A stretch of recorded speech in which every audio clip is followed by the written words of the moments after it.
Children, we are doing Newton's laws of motion और Newton's laws of motion में आज हम लोग फ्रिक्शन इन्वॉल्व करके क्वेश्चंस की प्रैक्टिस करेंगे। तो आज का क्वेश्चन है बच्चों, इन क्वेश्चंस को करने के लिए, फ्रिक्शन के क्वेश्चंस को करने के लिए कुछ कॉन्सेप्ट्स बहुत अच्छे से समझ में आने चाहिए। जैसे जब ये वाला ब्लॉक एफ फोर्स एक्सपीरियंस करके राइट डायरेक्शन में चलेगा तो ऊपर वाले ब्लॉक के रिस्पेक्ट में इस ब्लॉक का मोशन टुवर्ड्स राइट होगा। इसको हम फिर से बनाते हैं और इस बात को थोड़ा सा क्लियरली समझते हैं with help of two blocks.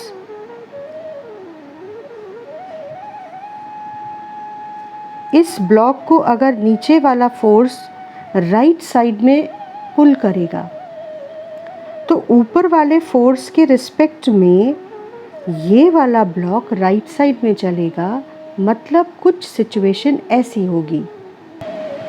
तो अब हम लोग इन दो ब्लॉक्स के मोशन को थोड़ा सा देखते हैं। अगर लोअर ब्लॉक पर एफ फोर्स लगता है और वो अपर ब्लॉक के रिस्पेक्ट में फोर्स की डायरेक्शन में मूव करने की कोशिश करता है तो रेड सरफेस के रिस्पेक्ट में येलो सरफेस, गोल्डन सरफेस के मोशन को ऑब्जर्व करो। गोल्डन सरफेस राइट डायरेक्शन में जा रही है तो गोल्डन सरफेस को फ्रिक्शन चाहता है कि ये राइट डायरेक्शन में नहीं जाए, तो गोल्डन सरफेस पर लेफ्ट में फोर्स लगेगा, फ्रिक्शनल फोर्स लेफ्ट में लगेगा। अब ज़रा फिर से हम इसके मोशन को देखेंगे, पर इस बार हम रेड सरफेस पर कंसंट्रेट करेंगे।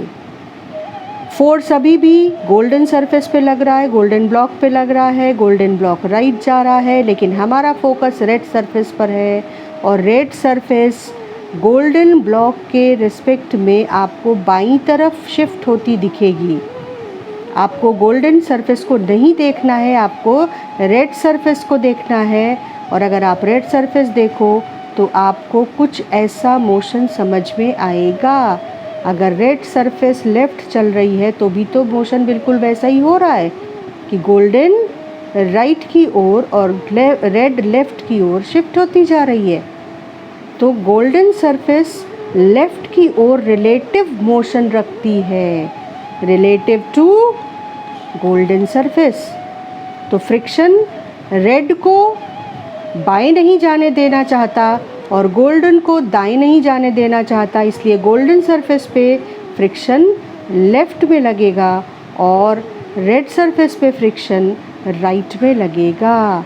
मतलब रिलेटिव मोशन को रोक कर फ्रिक्शन चाहता है कि दोनों सरफेसेस साथ में रहें।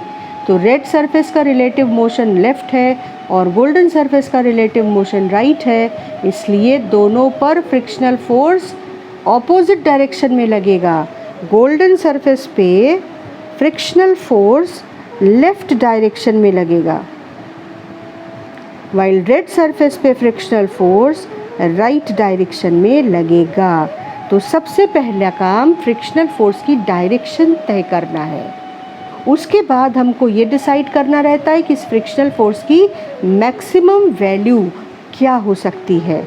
तो फ्रिक्शनल फोर्स की maximum value mu into normal reaction force होती है और इसकी मैक्सिमम वैल्यू तभी अचीव होती है जब फ्रिक्शन फोर्स अपनी ज़ीरो से म्यू एन की सभी वैल्यूज़ पर ट्राई कर चुका हो, लेकिन वो रिलेटिव मोशन को रोक ना पा रहा हो, तब वो अपनी इस वैल्यू को अटेन करता है।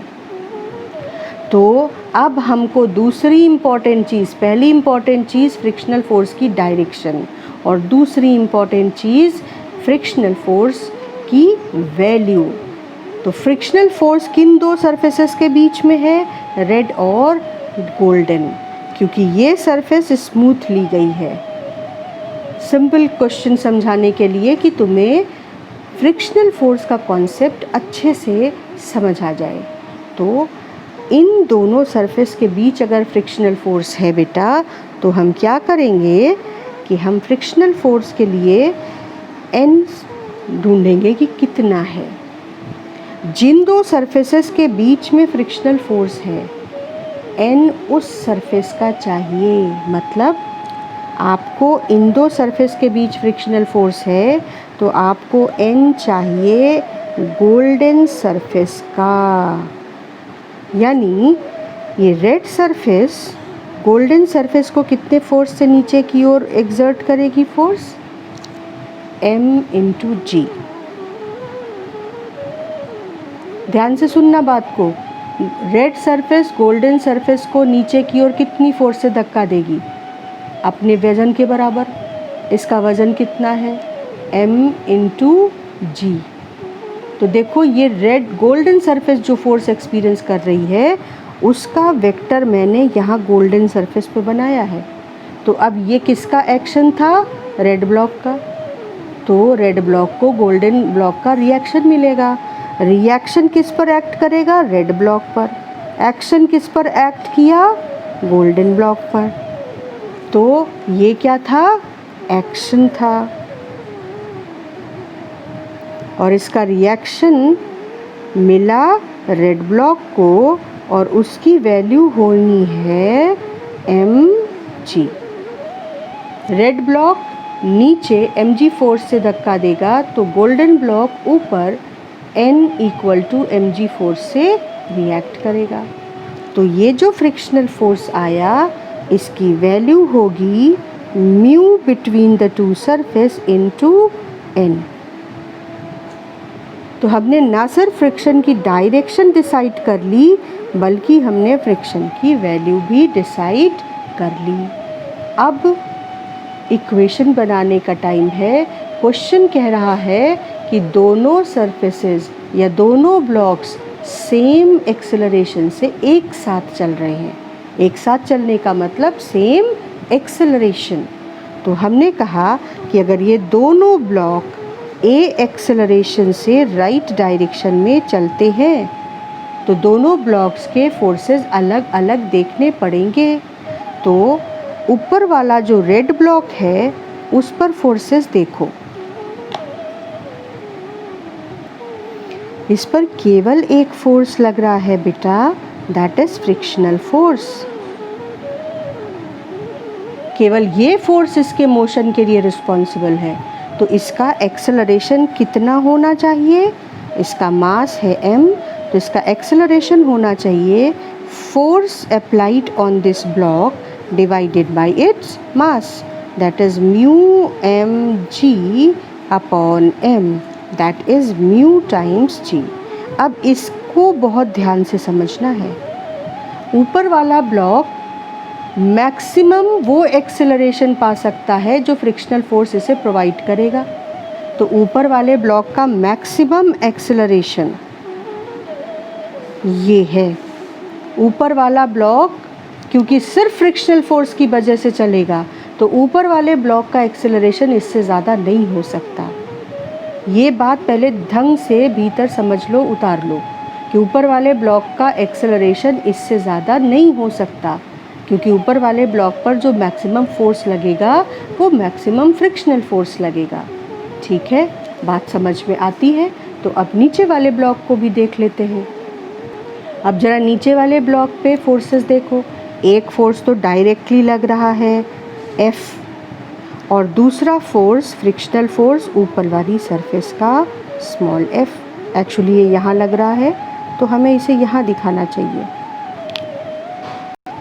तो अब इस ब्लॉक के लिए इक्वेशन क्या बनी? Driving force minus opposition is equal to m into a। ठीक, F को एज इट इज़ लिखा रहने दो, फ्रिक्शनल फोर्स म्यू mg। क्या तुमने ये बात गौर की कि फ्रिक्शनल फोर्स म्यू mg कैसे डिसाइड किया था कि ये रेड ब्लॉक येलो ब्लॉक को नीचे mg फोर्स से फोर्स एक्सर्ट करेगा तो येलो ब्लॉक रेड को ऊपर इक्वल फोर्स से रिएक्ट करेगा। तो इन दोनों के बीच में जो फ्रिक्शनल फोर्स आएगा उसमें म्यू टाइम्स इन दोनों के बीच का रिएक्शन आएगा n, and which will be mu small mg। ठीक, तो अब यहाँ तक हमने देख लिया। अब ज़रा इन दोनों बातों पर एक साथ गौर करते हैं। क्वेश्चन ने कहा है कि find maximum force which can be applied on capital M so that both blocks move together. तो अब इस चीज़ को ध्यान से देखो कि if both blocks want to move together, ये चीज़ जिसको समझ आ जाएगी वो फ्रिक्शन के किसी सवाल में कभी कंफ्यूज नहीं होगा। If both blocks want to move together,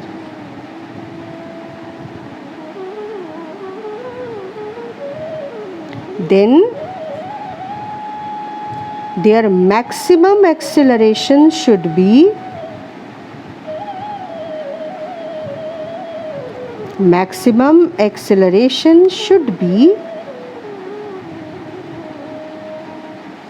A is equal to mu g. क्यों भाई? इसलिए क्योंकि ऊपर वाले ब्लॉक का एक्सेलरेशन मैक्सिमम बस इतना हो सकता है। ऊपर वाले ब्लॉक को चलाने वाला इस केस में फोर्स फ्रिक्शन है, मैक्सिमम फ्रिक्शन इतना, तो मैक्सिमम एक्सेलरेशन ऊपर वाले ब्लॉक का इतना। अब अगर नीचे वाला ब्लॉक इससे ज़्यादा तेज चलना चाहे तो फिर नीचे वाला ब्लॉक ऊपर वाले ब्लॉक साथ नहीं चल सकते। तो मैक्सिमम एक्सेलरेशन दोनों के लिए फिक्स है इतना, और अगर ये एक्सेलरेशन फिक्स है तो ये एक्सेलरेशन उठाकर यहाँ रख दो। F minus mu m g is equal to m और एक्सेलरेशन है म्यू जी। तो सॉल्व कर लेते हैं इसको।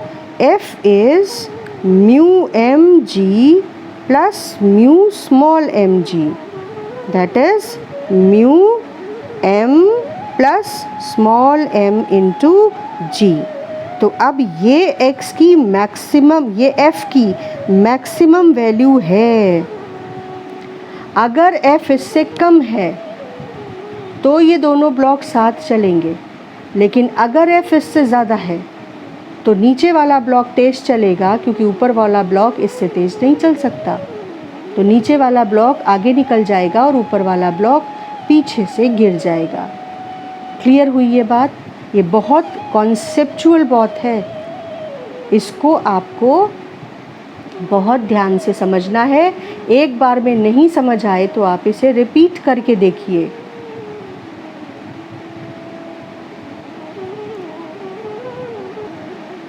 नेक्स्ट क्वेश्चन हमारा 4 kg और 2 kg ब्लॉक एक इंक्लाइन प्लेन पर 30 डिग्री के इंक्लाइन प्लेन पर प्लेस्ड है। Coefficient of friction between 4 kg and plane is μ2, यानी सेम नहीं है दोनों ब्लॉक्स और प्लेन के बीच में कोफिशिएंट ऑफ फ्रिक्शन, और 2 kg और इंक्लाइन प्लेन के बीच जो कोफिशिएंट ऑफ फ्रिक्शन है वो μ1 है। और तुमको क्वेश्चन है कि calculate acceleration of 2 kg block if μ1 is 0.3 and μ2 is 0.2। मतलब इस सरफेस और इस सरफेस के बीच में जो रफनेस है वो कम है, इस सरफेस और इस सरफेस के बीच में जो रफनेस है वो ज़्यादा है। तो 2 kg ब्लॉक के बीच क्या एक्सेलरेशन होगा? अब ये बहुत कॉन्सेप्चुअल क्वेश्चन है, बहुत मज़ेदार सवाल है। हम लोग इसको एक एक स्टेप आगे बढ़ते हैं समझते हुए। When this system is released, सबसे पहले तो ये देखना होगा कि फोर्सेस क्या क्या लग रहे हैं। तो देखो, इस येलो ब्लॉक पर एक mg लगता है और उसका जो mg साइन थीटा कंपोनेंट है वो इसे नीचे स्लिप कराने की कोशिश करेगा।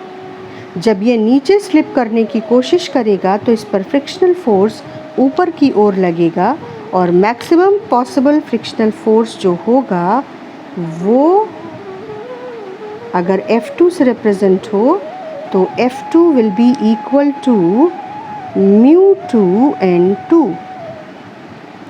सिमिलरली जो रेड ब्लॉक है उस पर mg फोर्स नीचे की ओर लगेगा।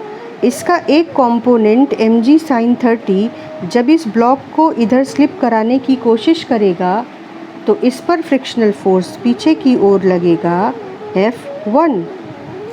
F1 की वैल्यू होगी μ1n1।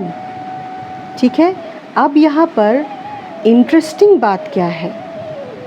अगर ये दोनों ब्लॉक कांटेक्ट में हैं तो ऐसा पॉसिबल है कि नीचे चलते समय रेड ब्लॉक येलो ब्लॉक को एक फोर्स लगाए और येलो ब्लॉक रेड ब्लॉक को उसे रिएक्ट करे। क्लियर हो रही है बात? तो अगर ये एक्शन रिएक्शन इन दोनों फोर्सेस के बीच में, दोनों ब्लॉक्स के बीच में आ जाए तो उस एक फोर्स को और कंसीडर करना पड़ेगा mg sin 30 F के अलावा।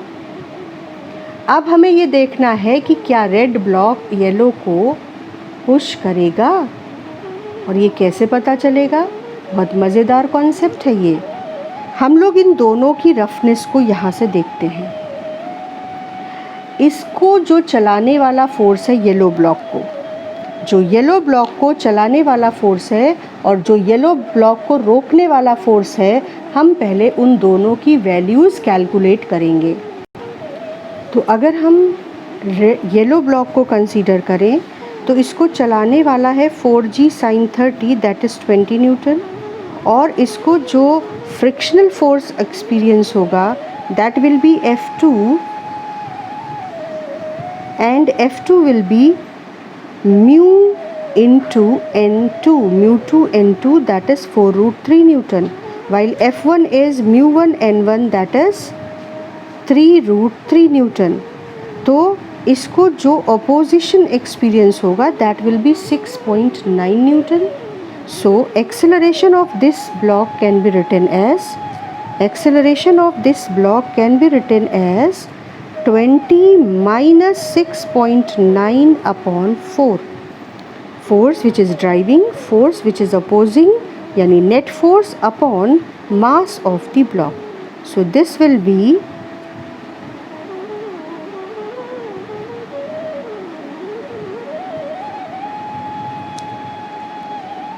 तो अगर हम एक्सेलरेशन येलो ब्लॉक का कैलकुलेट करेंगे तो वो 3.275 आ रहा है net force divided by mass, और इसका नेट फोर्स कितना हो जाएगा? इसको नीचे ला रहा है mg sin 30 और इसे ऊपर एक्सपीरियंस हो रहा है फ्रिक्शनल फोर्स 5.2 न्यूटन। तो 10 Newton is the driving force, 5 Newton opposition है, तो नेट फोर्स इज़ 4.8। जब नेट फोर्स को मास से डिवाइड किया तो इसका एक्सेलरेशन ऑफ 2 kg ब्लॉक, या इसका एक्सेलरेशन इस छोटे वाले ब्लॉक का हम A1 बोलते हैं और इस वाले ब्लॉक का A2 बोलते हैं। तो A2 इतना है और A1 2.4 मीटर पर सेकेंड स्क्वायर है। अब इस केस में इंटरेस्टिंग क्या है कि इसका एक्सेलरेशन इसके एक्सेलरेशन से ज़्यादा है, मतलब जैसे ही आप इन दोनों ब्लॉक्स को इस प्लेन पे रख कर छोड़ेंगे तो ये नीचे भाग जाएगा और ये रिलेटिवली स्लोअर स्पीड से नीचे आएगा। और ये हम सिर्फ कोफिशिएंट ऑफ फ्रिक्शन को देखकर भी समझ सकते थे कि जो ये ब्लॉक है उसे ज़्यादा रफनेस फील हो रही है और जो ये ब्लॉक है उसे कम रफनेस फील हो रही है। तो ये ब्लॉक तेज़ी से नीचे आएगा जबकि ये ब्लॉक स्लो रेट से नीचे आएगा। तो मतलब कि जब एक बार ये दोनों छोड़े जाएंगे तो इनके बीच आपस में कांटेक्ट नहीं बचेगा। तो ये जो आपस में रिएक्शन और एक्शन फोर्सेस की पॉसिबिलिटी थी वो यहाँ पर बिल्कुल एलिमिनेट हो जाती है और 2 kg के ब्लॉक का एक्सेलरेशन सिंपली 2.4 मीटर पर सेकेंड स्क्वायर होता है। लेकिन इसी क्वेश्चन का दूसरा पार्ट है सी वर्मा क्वेश्चन नंबर 18, इसी का दूसरा पार्ट है when this is calculate acceleration of 2 kg block if this is mu1 and this is mu2। लेकिन इसी का दूसरा पार्ट है बच्चों कि mu1 0.2 है और mu2 0.3 है। अब इसे हम लोग नेक्स्ट क्लास में डिस्कस करेंगे, डिटेल में आपको हमें बताना पड़ेगा कि ये कैसे इस केस से बिल्कुल अलग हो जाएगा। बहुत इंटरेस्टिंग क्वेश्चन है ये, बहुत मज़ेदार सवाल। इसको फिर से सुनिए, अगर आपको ज़रा भी कन्फ्यूज़न होता है तो इस क्लास को आप 2 बार 3 बार देखिए और इस कॉन्सेप्ट को क्लियर करिए क्योंकि ये बहुत इम्पॉर्टेंट कॉन्सेप्ट है। ये आपको कहीं भी किसी भी पेपर में फेस करना पड़ सकता है।